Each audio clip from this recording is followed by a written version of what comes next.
आज मैं आपको एक्सप्लेन करूंगा आयरन मैन 3 मूवी। तो मूवी स्टार्ट होती है एक फ्लैशबैक को दिखाते हुए, जहां पर एक लेडी बता रही होती है कि मैंने एक ऐसा वायरस बनाया है जिसमें बहुत सारी पावर्स हैं और जो लोग डिसेबल हैं वो भी अपनी पावर वापस ला सकते हैं, यानी वो लोग बिल्कुल ठीक हो सकते हैं। तभी वहां पर डिसेबल साइंटिस्ट आता है जो कि टोनी से कहता है कि हमारी कंपनी एक बहुत बड़ा एक्सपेरिमेंट करने वाली है, उसमें बहुत ज्यादा एडवांस टूल यूज होने वाले हैं। मैं तुम्हें ऑफर कर रहा हूँ कि तुम मेरी कंपनी को ज्वाइन कर लो। दरअसल वो टोनी से काफी इम्प्रेस होता है, लेकिन टोनी इस ऑफर को रिजेक्ट कर देता है और वहाँ से चला जाता है। हम देखते हैं कि टोनी को एक मेंटल इशू हो गया था, उसी वजह से जब आयरन आर्मी ने पूरी सिटी पर अटैक्स किए थे और टोनी उन्हें शुरू में बचा नहीं पा रहा था, उसे वो फ्लैशबैक बार बार आते थे और इसी को लेकर वो काफी सैड और बुरा फील किया करता था।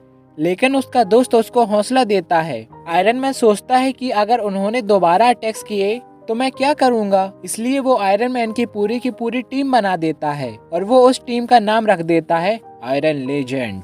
अब हमें पता चलता है कि पूरी कंट्री में दोबारा से अटैक्स हो रहे हैं और वो और कोई नहीं बल्कि मैंड्रिन नाम का एक आदमी करवा रहा है। टोनी यानी आयरन मैन का एक बॉडीगार्ड भी उसी कंट्री में होता है जो कि उन अटैक्स की वजह से बहुत जख्मी हो चुका था। टोनी उसे बहुत प्यार करता था, इसलिए तो वो प्रेस कॉन्फ्रेंस करता है कि अगर ये अटैक्स न रोके गए तो मैं उस मैंड्रिन के साथ बहुत बुरी तरह से पेश आऊंगा। लेकिन लगता है कि ये बात उस मैंड्रिन को बिल्कुल पसंद नहीं आती, तो वो टोनी के घर पर ही अटैक्स करवा देता है, जिससे टोनी यानी आयरन मैन का घर पूरी तरह से तबाह हो जाता है। उस वक्त टोनी के साथ वही लड़की भी थी जिसने वो वायरस बनाया था जो कि डिसेबल लोगों को ठीक कर सकता था। आयरन मैन अपना ड्रेस पहनता है और उस लड़की को बचाकर ले जाता है और फिर आयरन मैन के सूट में एरर आ जाता है। जिस जगह पर उसे लैंड करना था वो वहाँ पर नहीं जाता बल्कि किसी ऐसी जगह पर गिर जाता है जहाँ स्नो फॉलिंग हो रही होती है। लेकिन स्टिल होप यानी उम्मीद अभी बाकी है,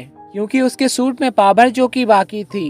वो चाहता तो उस जगह पर वापस जा सकता था जहां पर उसे जाना था। और दूसरी तरफ पूरी दुनिया काफी सैड होती है, क्योंकि उनको ये ही लग रहा होता है कि टोनी मर चुका है उस अटैक्स में जो कि उसके घर पर हुआ था, क्योंकि उसके बाद टोनी किसी को दिखाई जो नहीं दिया। आयरन मैन जिस विलेज में गिरा था वहाँ पर उसे एक छोटा सा बच्चा दिखाई देता है।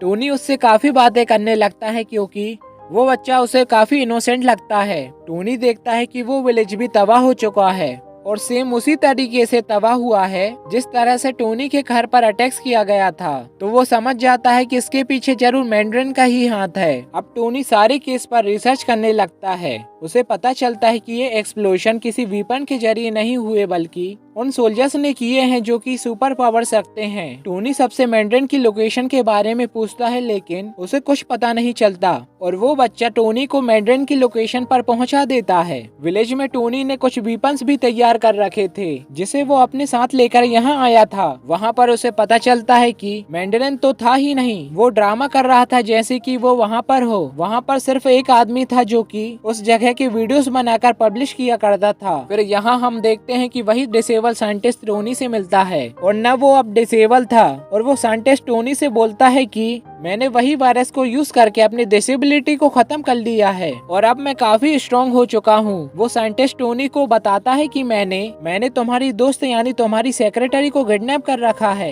वो टोनी को उसकी सेक्रेटरी का वीडियो दिखाता है कि ये देखो, अब तुम्हारी दोस्त मेरे कब्जे में है। दरअसल वो कहीं और ही किडनैप होती है, ये तो उसका वीडियो ही दिखा रहा होता है, बस एक होलोग्राम। अब वो लड़की जिसने वायरस तैयार किया था वो कई सालों से उस साइंटिस्ट मतलब मैंड्रिन के साथ काम करती थी। लेकिन जब उस साइंटिस्ट को पता चलता है कि ये लड़की टोनी से भी मिलने गई थी तो वो उस लड़की को वहीं पर शूट कर देता है। हम देखते हैं कि वो साइंटिस्ट काफी अच्छी टेक्नोलॉजी यूज करता था, जिसकी वजह से कोई और उसकी लोकेशन ट्रैक नहीं कर पाता था। वहाँ पर वॉर मशीन भी होती है जो कि टोनी का फ्रेंड चला रहा होता है, यानी वही आयरन सूट जो आयरन मैन 2 में उसका ब्लैक फ्रेंड लेकर भागा था। लेकिन अब उस ड्रेस का नाम चेंज कर दिया गया था और ये उस साइंटिस्ट ने किया था। दरअसल वो टोनी से ये बताना नहीं चाहता था कि वो यही ड्रेस है। वो उस ड्रेस को यानी वॉर मशीन को अपने पास ले आता है, लेकिन टोनी भी काफी पावरफुल था। वो वहाँ से जान छुड़ा के भाग चुका होता है क्योंकि उसे मैंड्रिन की लोकेशन का पता लगाना था।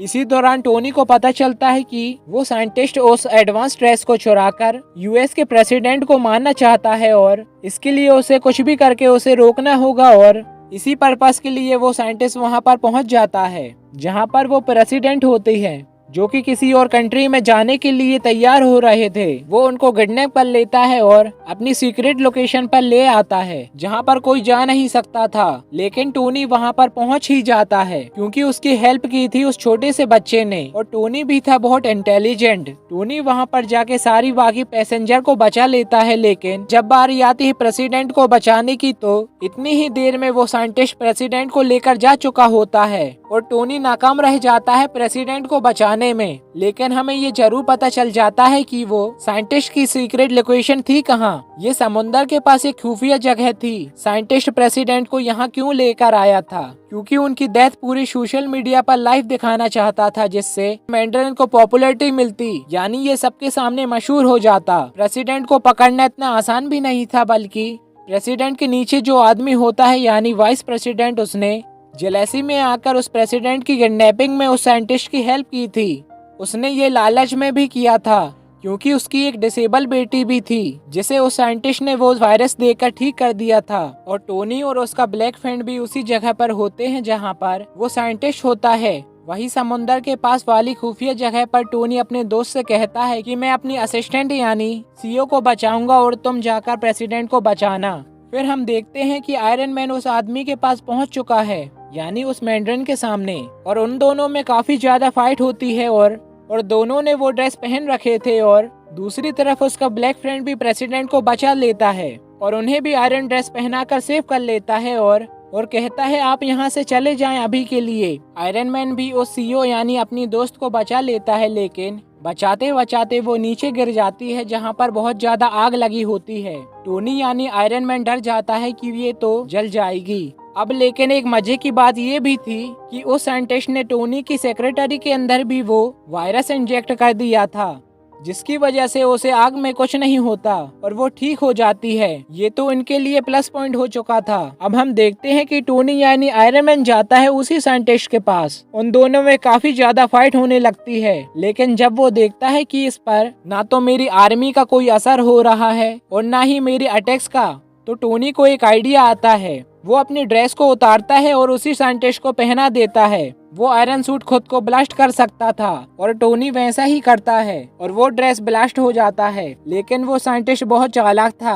अब उसने भी अपने अंदर वो वायरस इंजेक्ट कर रखा था, जिसकी वजह से वो सरवाइव कर रहा था और उसे कुछ भी नहीं होता। बस इतना ही कि वो जल चुका था, लेकिन उसमें अभी भी काफी पावर बची थी। और तभी वहाँ पर वो सीईओ आ जाती है और वो उस साइंटिस्ट को बुरी तरह से मार देती है और फाइनली वो मर जाता है। फिर वो सीईओ आती है टोनी के पास। फिर वो दोनों गले लगते हैं और अब वो एक दूसरे को पसंद करने लगे थे। इधर टोनी अपनी बाकी आयरन आर्मी को ऑर्डर देता है कि खुद को ब्लास्ट कर दो। आसमान में ऐसा लग रहा होता है कि फायर वर्क चल रहे हैं। फिर हम नेक्स्ट सीन में देखते हैं कि पुलिस ने उस नकली मैंड्रिन और उस वाइस प्रेसिडेंट को अरेस्ट कर लिया होता है। फिर हम देखते हैं कि आयरन मैन यानी टोनी काफी मशहूर हो चुका था। उसके चेस्ट में जो मेटल के पीसेस होते हैं वो उसको निकाल देते हैं। ये बहुत ही बड़ी गुड न्यूज होती है, यानी अब ना उसे किसी कोर की जरूरत थी और ना ही किसी आर्क रिएक्टर की और ना ही कोई आयरन सूट की टोनी को अब जिंदा रहने के लिए।